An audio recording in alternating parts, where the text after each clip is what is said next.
And hello, everybody. Good to see you guys on today. My name is Lexi Longieri. I'm be your trainer for today. We also have Ms. Shai on the call with us today. She'll be helping with monitoring the chat box. So if you guys have any questions, please feel free to make sure you drop those in there. If you haven't had a chance to respond to the prompts on the screen yet, please make sure you do so that we can help you get the most out of this training. So today we are going to run a training on parent communication, family communication. We have different structures with the students that we serve in our community. So, this training is really going to be when we talk about parents or when we talk about family, we're referring to any caretaker that may oversee helping them, helping fulfill the child's needs and just making sure we take care of the child's overall well-being. So this might be foster parents, grandparents, step parents, mom, dad, aunts, uncles. So when we talk about family communication in today's session, that is what we are here for. So just a couple of housekeeping tips. With your microphone button with a red line through it, that means we cannot hear you. Without the red line through the microphone, that means we can hear you and you are unmuted. Same goes for our video button. We love seeing beautiful faces on these calls, but understand that some of you guys might be in a classroom right now and are unable to share your video. But the red line through your video button means the video is off and we cannot see you. And then without the red line means we can see you. Please make sure that you are taking full advantage of that chat function. That is how we will be able to answer your questions or read your comments about experiences that you might have in the classroom for others to learn about as well. So if you click on that chat button, a chat box will pop up and you'll be able to send the group a chat so we can all gain some knowledge from each other. So within that chat box, what I'd like for you guys to do first, one thing, what is your favorite thing about being an early childhood professional? Whether that is the kids, whether that's the learning experiences, go ahead and put in the chat box, what's your favorite thing about being an early childhood professional? We'll be looking for those to come through. Seeing the growth of a child. Beautiful. All right, here's going to be our agenda and objectives for today. So we are going to start by defining what family communication, what parent communication is. We'll have a large group discussion on that. We will go into breakout rooms to share our current successes and challenges. It's really helpful to hear from each other. What are some things that you do that work? What are some things that you do that may not work as well? To try and get some more ideas about, things we can do and use in our classrooms. We're going to explore some strategies for family communication. We'll talk about best practices in today's training. Of course, when we talk about best practices, it's always important to remember, what does your site do? So we'll tell you, what we have found in research to be best practices. You're always going to follow the procedures and protocols of your own site first and foremost. And then we're going to talk and discuss some next steps and action plan steps to try and get you to think about how are you going to use today's content and apply it within your classroom. So before we get into the actual content itself, I'm going to go ahead and launch a poll. What I would like for you to do, this question says, what forms of communication do you currently use? It is a multiple choice question, so you're able to answer more than one of the answers I have put here. I'm gonna give us just a couple of seconds to answer that response. And while we do that, I'll read our chat box.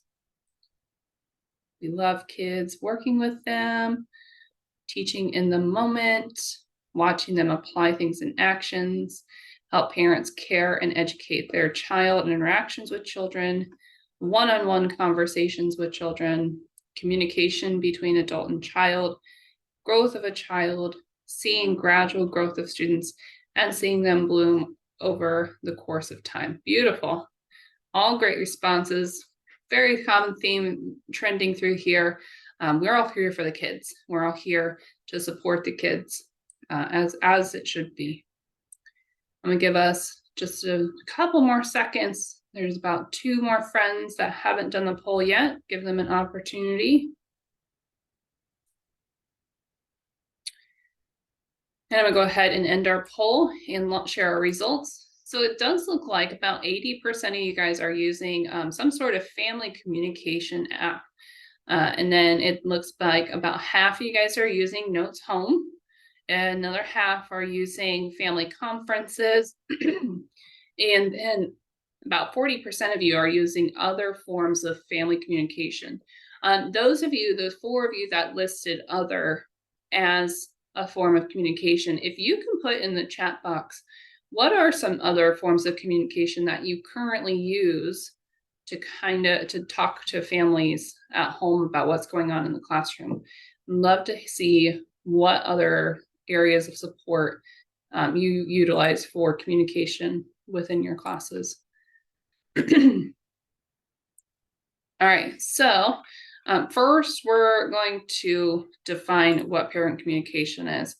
So this is gonna allow us a couple things. So we've got honeycomb or parent email. Okay, fabulous. Pick up and drop off chats. We are trained to talk about the one remarkable thing their child did that day. Wonderful, Sarah, yes. When we go into breakout rooms, Sarah, I'd love for you to speak more on those remarkable things, how you remember them throughout the day, because I think we had some friends in here that really wanted to hone in on their skills about sending great things home when we do family communication. Dialogue sheet that goes home daily. Okay. Verbally talk to parents. There's also an app. Use of cell phones are no longer allowed. Yeah, we do hear that often as well. So we talk about parent communication. This is going to be important for a few things. This is going to allow that parent-teacher partnership to really help improve the child's social, emotional needs are getting met. It's also going to allow us to meet the child's academic needs better as well. And then this is going to help the teacher better connect the child's home life and their culture to their education. Oops, sorry, wrong button. All right, so for those of you that have done our trainings before, or those of you guys who have gone through our practice-based coaching program, you might be familiar with our early learning teaching practices. If you're not, I'm gonna give you a brief overview. This is our set of practices we use here at the Early Learning Coalition to help support teachers use best practices in the classroom to increase the quality of those teacher-child interactions. And so this particular section looks at regularly communicating with other members of the instructional team. And that's going to include the families that we're talking about today, to really make sure that we're learning about children's interests and to help inform our instruction. So the 3 practices listed here all are going to be part of this.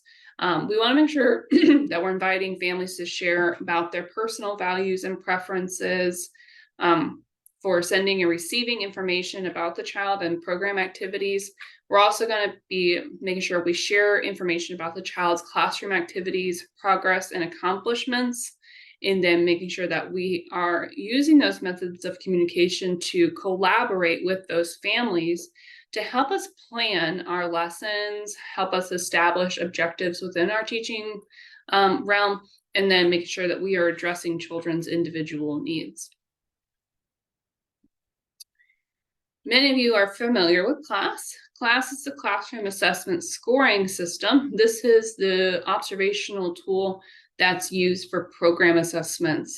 So if you're not familiar with CLASS, this is used when observers come in to do program assessments in order to rank how high the quality of the teacher-child interactions are, as well as the child-to-child interactions.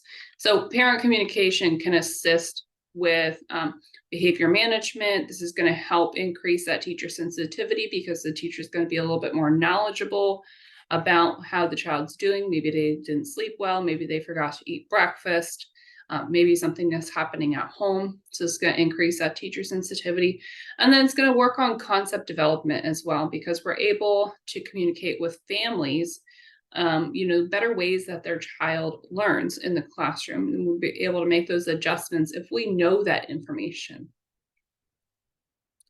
So when we talk about defining parent communication, this is going to be the methods in which we use to communicate with our parents and families on their child's overall and academic well-being. And so trusting, respectful, see if I can speak today, goal-oriented relationships between, the staff of a site and the parents are absolutely essential to ensure the healthy growth and development of the young children that we do serve.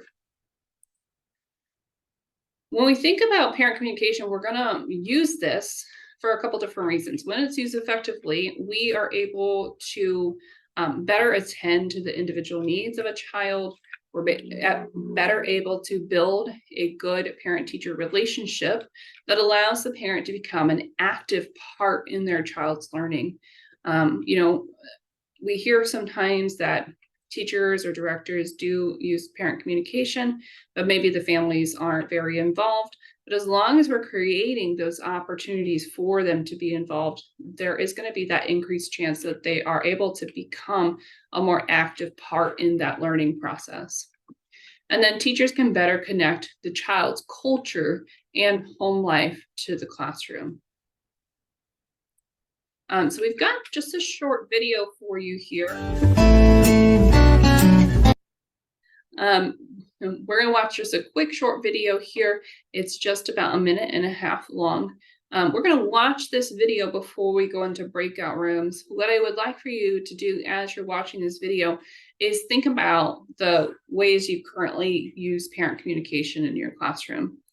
So whether it is those apps or emails or dialogue logs that go home with the families, think about what you currently use. Think about maybe some of the positives and negatives of using those systems. When we go into breakout rooms, we will share our successes and challenges in using those methods. But this video is just kind of a very short video on the importance of using parent communication methods.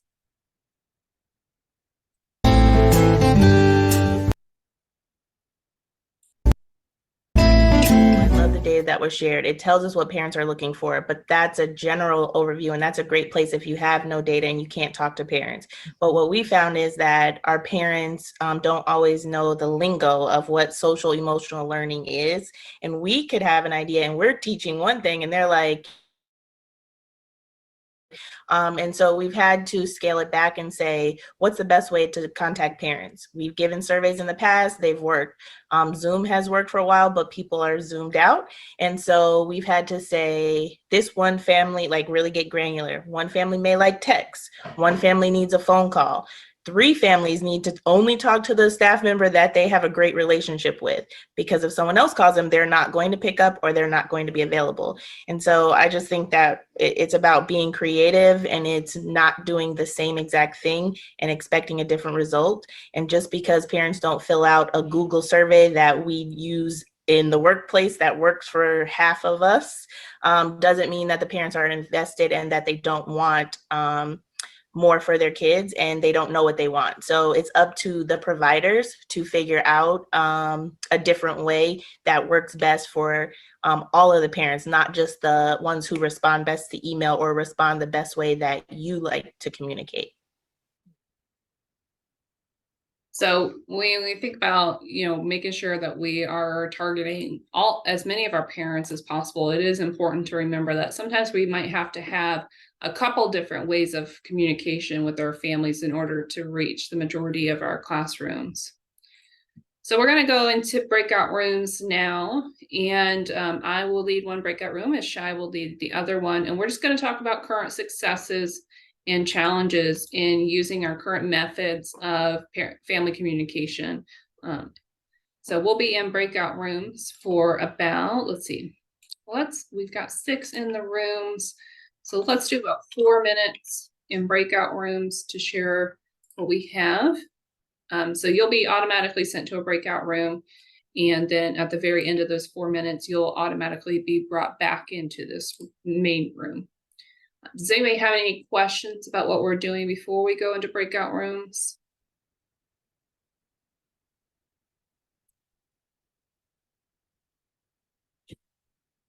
Okay, I'll see you guys back here in about 4 minutes.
Sorry, LaShonda, you got cut off there. Still learning the appropriate amount of time for breakout rooms. Sometimes we go in and it's not enough time. Sometimes we go in and it's too much time. This was not enough time, I think, on this one. But we did hear a couple of suggestions in my room about, making sure that Sarah had a great idea about every single day coming to the parents was something that the children did that was spectacular that day. And we did talk about how sometimes it's easier to talk to the parents about the challenging behaviors that are happening in the classroom, and it is harder to find those more positives to tell the families as well. Ms. Shai, how'd your group discussion go? Yeah, we had a really good discussion as well. Some successes that some of our attendees expressed were working really well when communicating with families. Is I know Miss Deborah says that she does texting and she really enjoys the in-person interaction with the families. Miss Evelyn as well. She likes to be there to greet them in the morning. Miss Ariel also shared the daily sheet and also trying to have like parent involvement activities at least once a month. She said that has helped parents open up and communicate more. Ms. Teresa shared having the VPK folder sent home each week and also sending home those notes. Something that they found that some of them didn't enjoy is like using the app. And mainly because like things can be interpreted wrong when you try to communicate or send messages through the app. There could be a little bit of misunderstanding, like, whether someone thinks someone has a tone or something like that, so that could be really challenging, but we had a really good discussion. That does sound like a great discussion. Thanks, Ms. Shai. All right, so we're gonna go, this was the information for breakout rooms, which you have all now experienced. Let me click through that and go into our explore section. So within this section, we're gonna talk about some strategies to use when communicating with families. And again, remember, these are best practices. So always make sure that you're following your own site's policies and procedures. But, with this information, if there's something that you feel could be a change at your site, feel free to share this with your directors or your administrators. And hey, I learned this in a training today. Maybe we might want to try this out. So first and foremost, the whole purpose of family communication is to establish this relationship. So in order to do this effectively, we might consider a few things. We might consider doing an introductory email and a handout that shares information about you as the teacher and about the kind of classroom and culture and environment that you're trying to create. Tell your families a little bit about you, tell them about your experience and your education and your background, as well as, what your expectations for your class are, and multiple ways for families to get in touch with you. Provide your contact information on this introductory email and handout. And I say both introductory email and handout. We want to make sure to have multiple avenues to communicate with families. Some families prefer email. Some families don't really check their email very often. So a handout might be a better form of communication with them. So by having a couple of different forms of communication, we're going to be able to get this information to to the majority of our families. We might also ask the parents about their preference for communication. So maybe upon intake, there is a questionnaire that they fill out, or even if you just ask the parent when they start to drop off or pick up, hey, I would love to share my classroom updates with you. Do you prefer phone calls? Do you prefer handouts? Do you prefer emails? Ask them what their preference is. And then make sure we schedule a meeting to get to know the child and their families as well. We are all here, the teachers and the families, we're all here for the benefit of the child. So, scheduling a quick meeting, whether it be 5-10 minutes or even longer, depending on your provider's expectations. Let's schedule some time to sit down with them, ask the child some questions, ask the family some questions about their culture, about their preferred method of communication, and maybe even to see how they want to help out in the classroom, if at all, if they're able to at all. If they're not able to come in the classroom to, do an art activity, maybe they're willing to donate recycled materials. It doesn't have to be anything that they necessarily have to buy, but we all have some recycled materials that can be donated for classroom art projects. And that might be a way for families to feel like they're contributing to their child's education. We want to make sure that we're maintaining consistent communication. So at the very least, weekly, if not better, daily. And so we might do this through a weekly classroom newsletter to tell them what you're learning this week.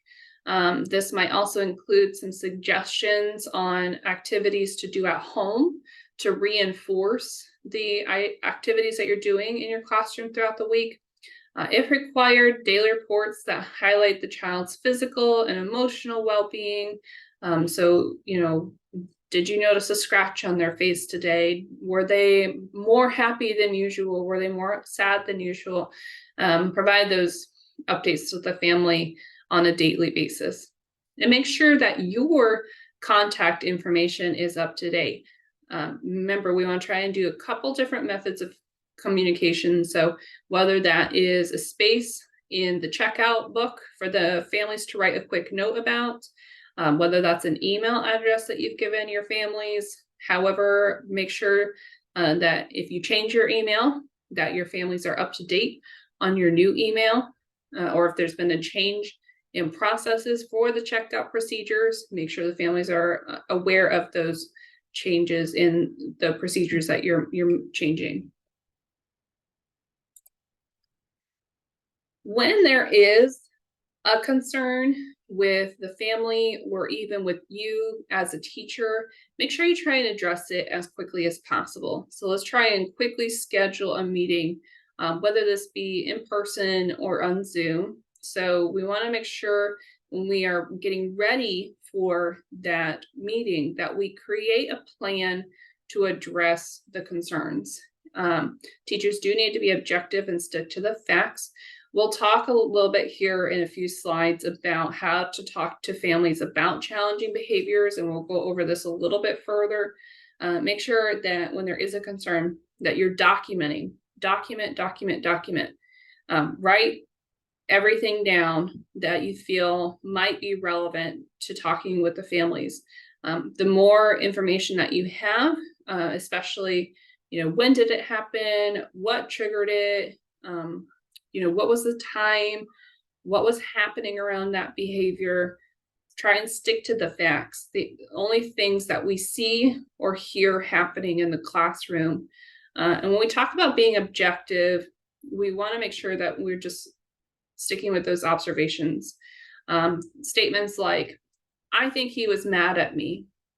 It's a little subjective because he may not have been feeling mad at you. But if we say something along the lines of, he hit me 3 times, that's very factual, that's very concrete. Anybody that would have seen the situation would have been able to agree with that statement. When we are meeting in these meetings, we also want to make sure we're outlining the child's strengths, so positive feedback. Susie did really well with taking her nap this week, making sure we aren't just presenting the challenges to the families, but also the things that are going well with the students also. And then make sure we're addressing concerns.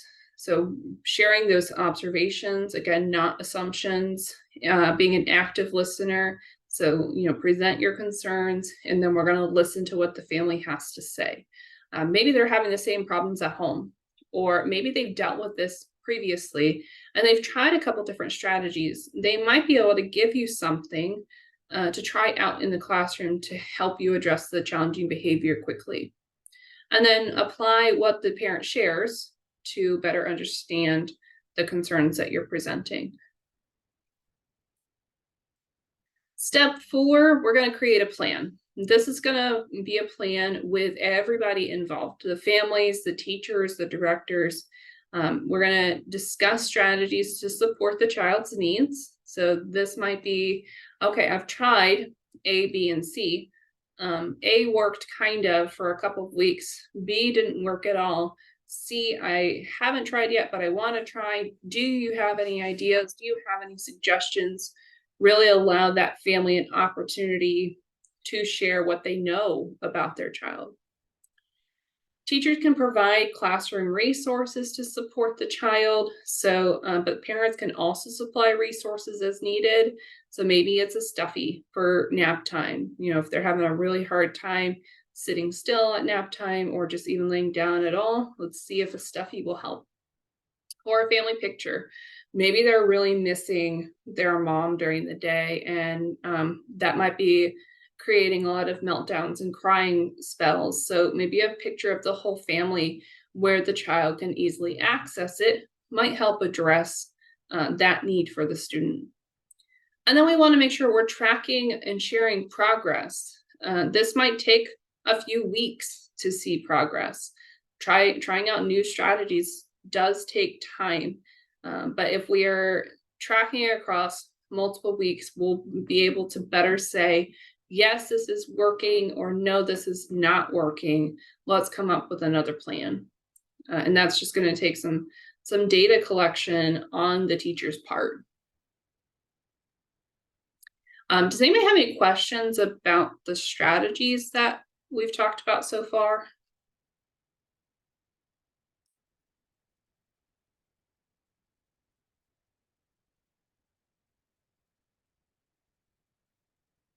Okay. If you do, make sure you drop them in the chat box and we'll look for them. We're gonna move into some examples of ways to, sorry, I thought I saw a new one pop up. That was just me. These are just ways that to, communicate with your families. And if you don't use one of these, I would highly recommend trying it out. The first one being conferences. I know some schools require family conferences a couple of times through the year. That is very helpful, especially if the families know that ahead of time, that they're going to have a conference maybe once in the fall, and then again once in the spring. And if the child is still there over the summer, there might be a summer conference.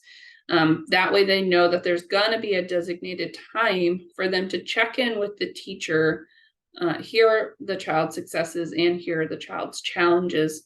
That would be a great time to talk through, this is the areas they're struggling in. Do you have any suggestions?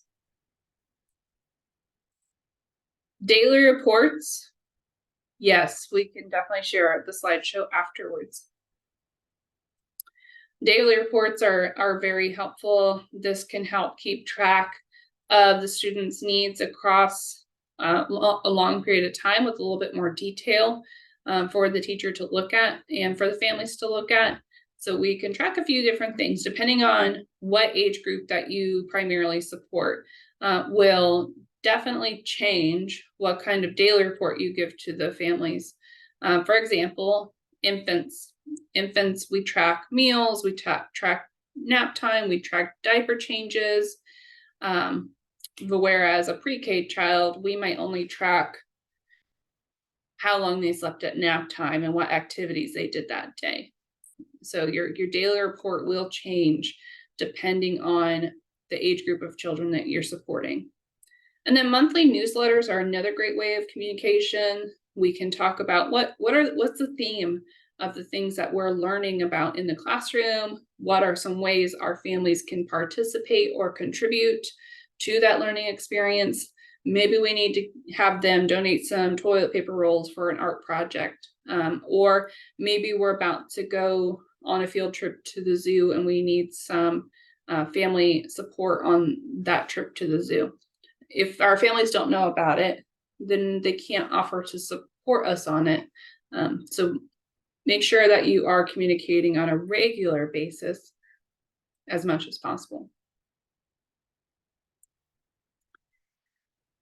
Parent communication with emails or written notes. So when writing emails or notes to parents, we want to make sure that we keep things polite, simple and fact-based, there is this site that we will share in the follow-up email called weareteachers.com.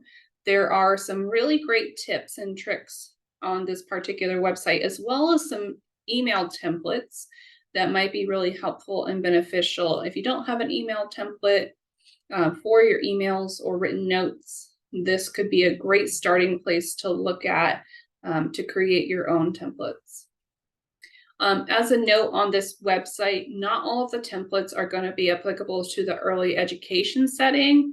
In fact, the majority of the templates are listed for school-age children, but it is a good starting place if you don't have one of your own quite yet.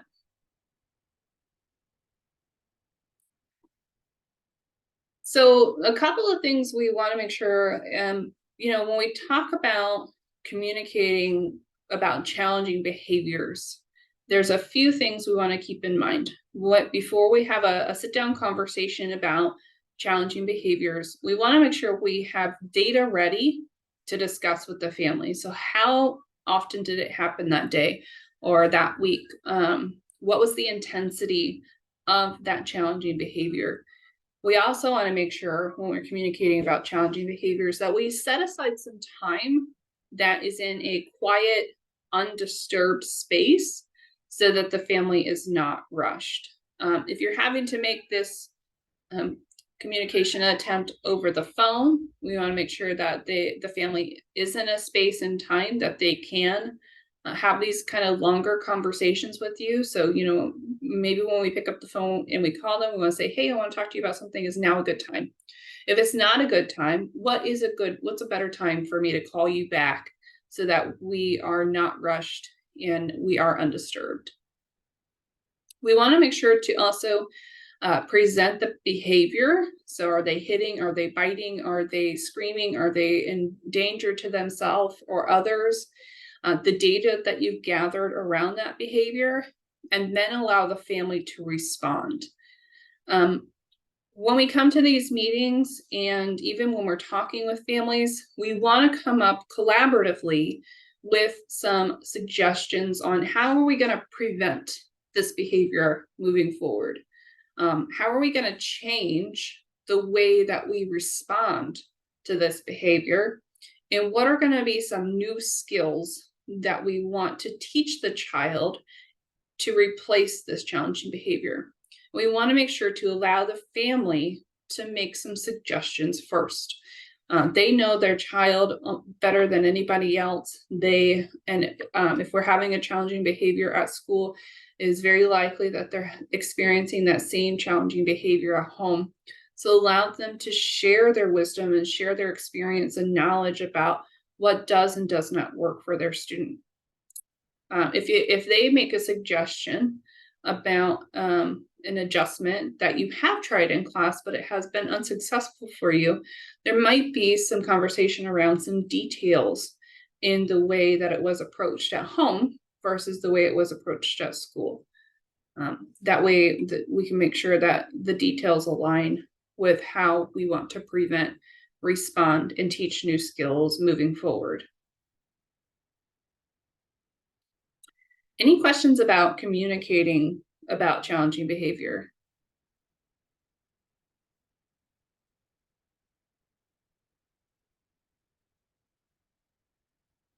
What if you have a parent that is to a point where they tell you they don't know, like they don't know what to do with their child, and you as a teacher are trying to find solutions for them, but you feel like you might be crossing that line? Like, do you understand what I'm saying? Like you're overstepping as a teacher and kind of almost like trying to tell them how to parent.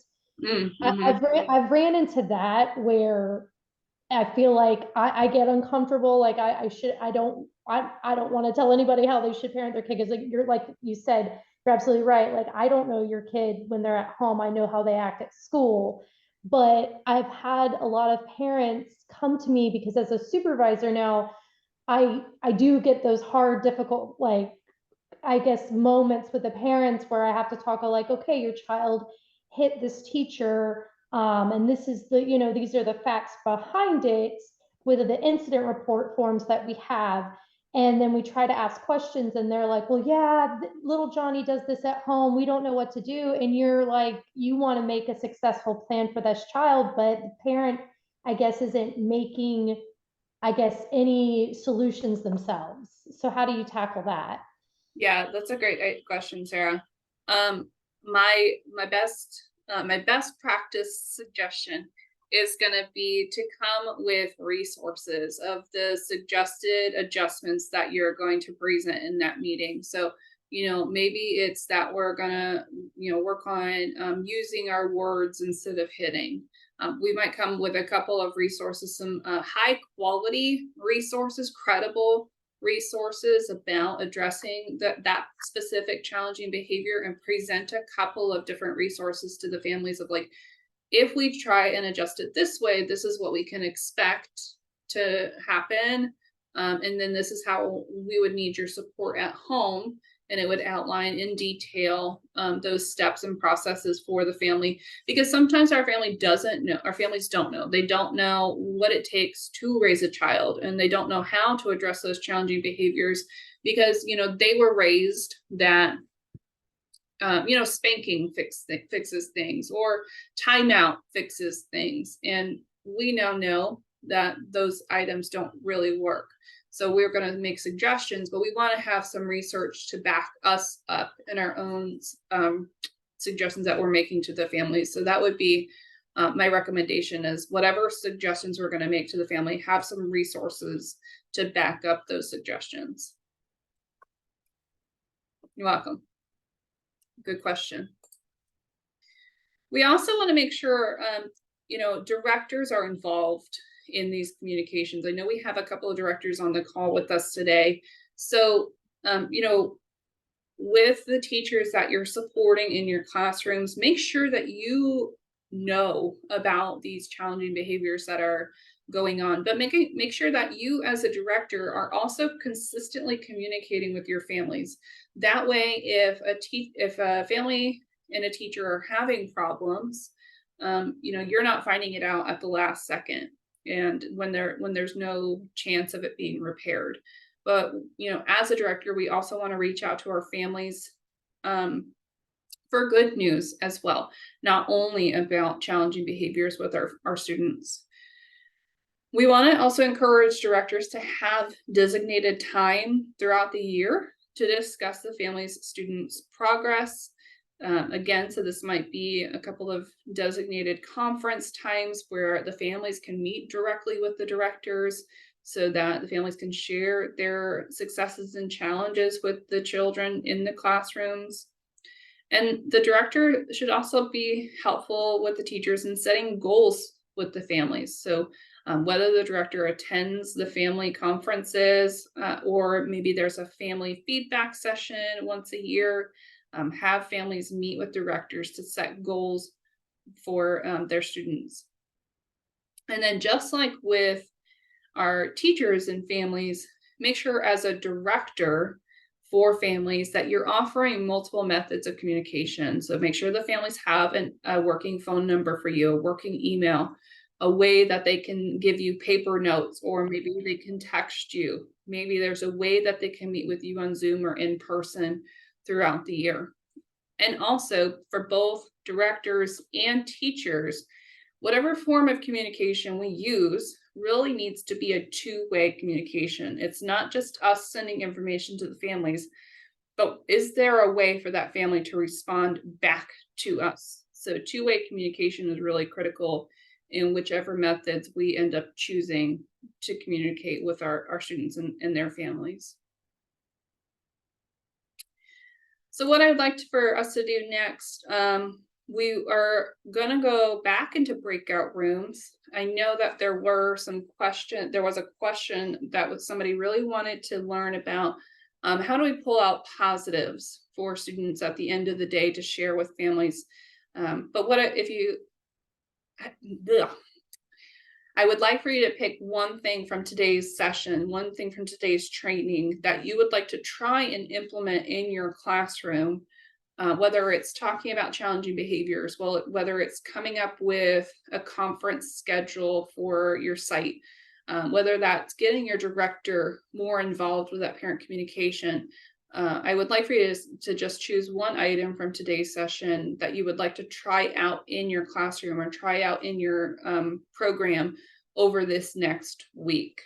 And I'm gonna give us a little bit longer on the breakout rooms. We'll go for about 5 minutes on this one, since the last one was cut short. And we'll just share what we're working on or what we would like to try and work on over this next week from today's presentation. Does anybody have any questions before we go into breakout rooms?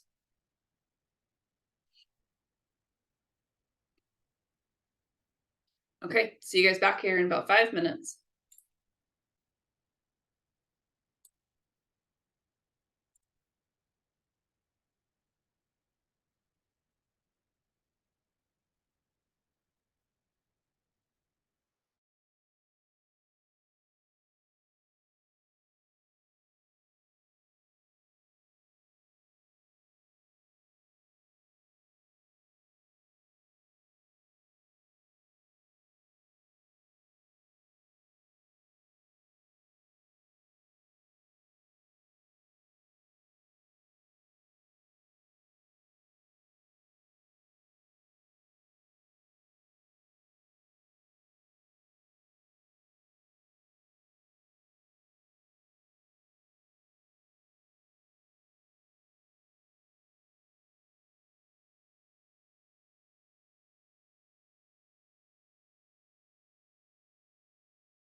Our breakout room still has a little bit longer for the other group to come back.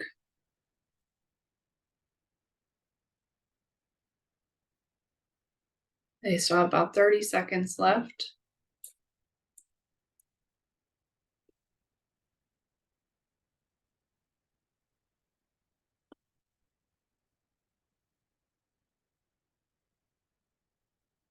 And we've got a few more friends still in the breakout room, so we'll give them just a second until they close, and then they'll automatically be pulled back.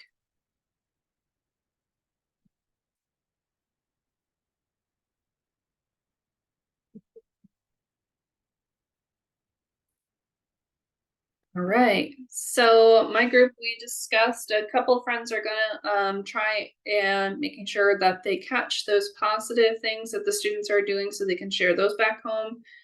Sarah also discussed about using the newsletter template that they have available to them to communicate with families about the activities happening. Ms. Shai, how did your discussion go? We had a pretty good discussion. I know, I'm sorry, Ms. Debbie, she got cut off a little bit at the end, but Ms. Teresa said that she wanted to try parent conferences with the directors being involved as well. And Ms. Deborah also said she wanted to try parent conferences. And Ms. Sakia shared that she'd like to try to incorporate weekly and daily reports for the infants. Awesome. Sounds like a plan. Thanks for sharing, Ms. Shai. All right, we've got some resources for you guys for today. So we'll be sharing these in the follow-up email. There are some links for the resources we're sharing. So one is on connecting with families, and this is coming from challengingbehaviors.org, which is the website for the pyramid model project that directly looks at how do we support social emotional development in children from birth to 5. So it's a wonderful resource there. Our second one that we're sharing is called Engaging with Families in Conversations about Sensitive Topics. So whether this be about a concern about developmental delay or challenging behavior, has some really great tips and tricks, some of which we did share with you today on today's session. And then our third one is Preparing for Challenging Conversations with Families. The last two resources come from eClick, which is the Early Childhood Learning and Knowledge Center, or the governing board for Head Start.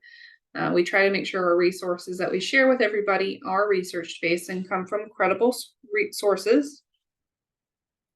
So we're going to wrap up today's session. Today, we defined what family communication is. We talked about why it's important.